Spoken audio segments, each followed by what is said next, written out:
Voyager 1 recently transmitted a message to Earth that NASA scientists have labeled as highly unusual.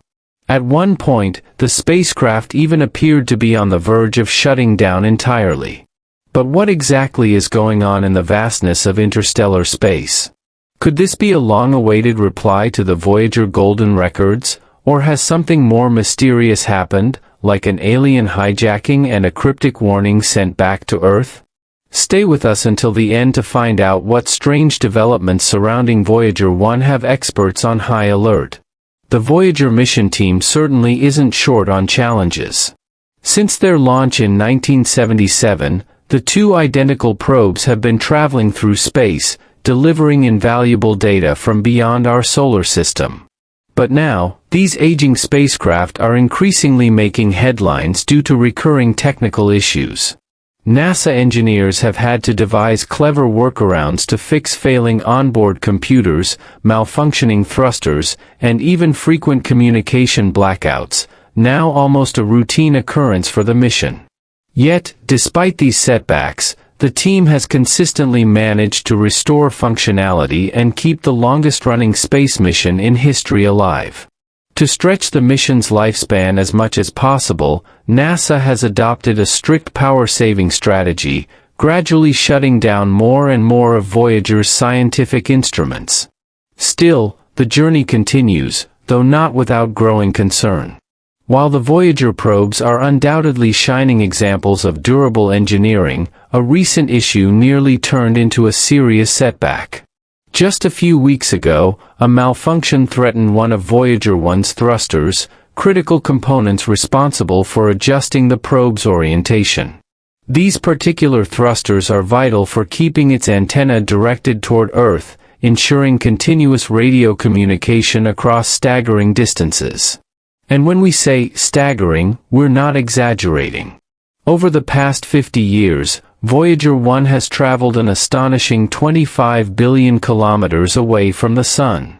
As a result, a signal sent from Earth now takes nearly a full day to reach the spacecraft, and another day for its response to return, assuming everything is functioning perfectly.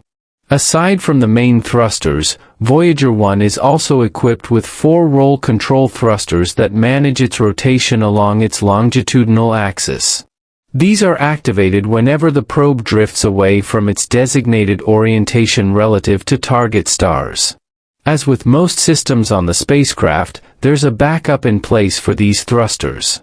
Ordinarily, both Voyager probes alternate between their primary and backup thrusters periodically to prevent the fuel lines from clogging.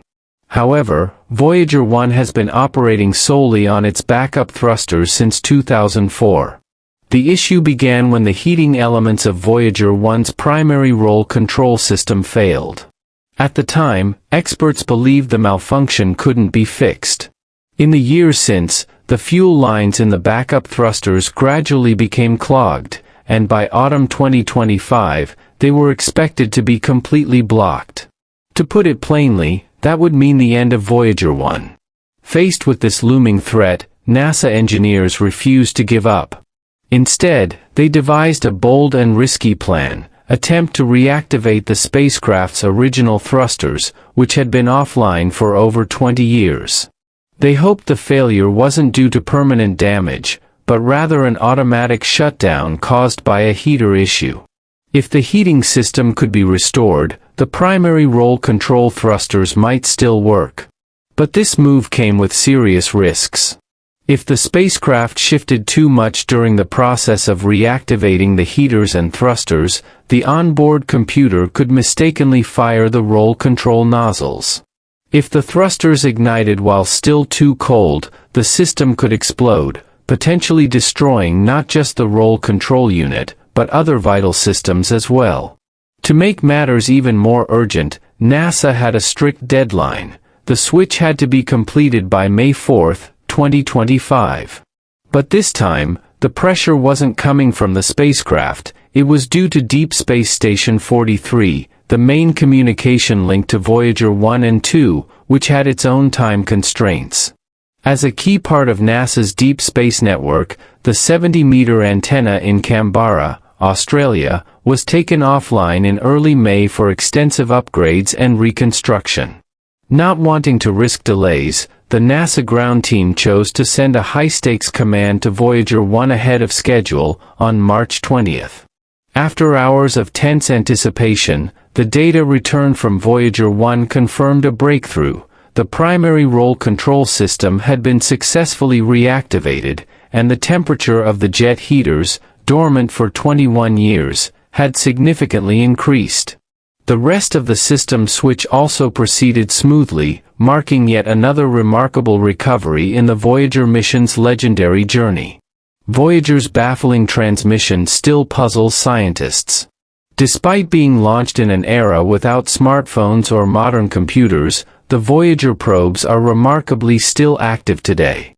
No human-made object has traveled farther into space, and naturally, the data sent back by Voyager 1 and 2 from the vast realm of interstellar space is both rare and revolutionary.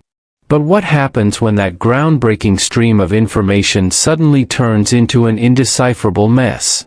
What do you do when the most distant human-built spacecraft begins sending signals that are unreadable, or worse, suggests it's located somewhere completely impossible? That's exactly the situation NASA faced 3 years ago. When Voyager 1 began transmitting bizarre telemetry data, scientists zeroed in on its Attitude Articulation and Control System, AACS. The system did, in fact, show signs of a malfunction, yet the spacecraft was operating normally. Even more strangely, it continued to collect science data and responded to commands from Earth without issue. The mystery only deepened from there. Could it have been that Voyager's main antenna had drifted off target and was no longer pointed at Earth? That possibility was quickly dismissed, as the radio signal remained strong and stable. Still, NASA spent several weeks unraveling the mystery behind the stream of garbled data. In the meantime, the Internet did what it always does, spawning wild theories and speculation about Voyager's puzzling transmissions. We should also remember that Voyager isn't traveling through space entirely alone. Both probes carry the famous Voyager Golden Records, data disks embedded with images and sounds designed to introduce extraterrestrial beings to Earth and humanity. Alongside natural sounds and greetings in multiple languages, the records also feature classical music from composers like Bach and Beethoven. But was it wise to expose ourselves in such a way? The intention behind the records was noble, to give potential alien discoverers a glimpse into the richness of life on Earth. Still, some argue this gesture may have been dangerously naive. Not all experts welcomed the idea of broadcasting our presence to the cosmos. In fact, notable figures like the late Stephen Hawking warned against it. He emphasized that we cannot possibly predict who, or what, might one day intercept those records. While Earth remains the only known world to support life, there could be hostile civilizations out there that view our planet as nothing more than a resource-rich target. Fortunately, for now, we remain safe from any cosmic confrontation. The War of the Worlds scenario, it seems, has been postponed. The strange stream of data from Voyager 1 wasn't, as some might have hoped, an encrypted alien message or a declaration of war. So, what exactly went wrong? NASA engineers eventually determined that the spacecraft's attitude control system was functioning correctly, with one major exception: it was transmitting telemetry data through an onboard computer that had been inactive for years. Because of this, the data reached Earth in a jumbled, unreadable form, leading to confusion among the teams. Once the issue was pinpointed, NASA used the Deep Space Network's radio antennas to send new instructions to the Attitude Articulation and Control System, AACS, telling it to redirect data transmissions to a working onboard computer. This fix worked, and engineers were once again able to receive clear and accurate telemetry.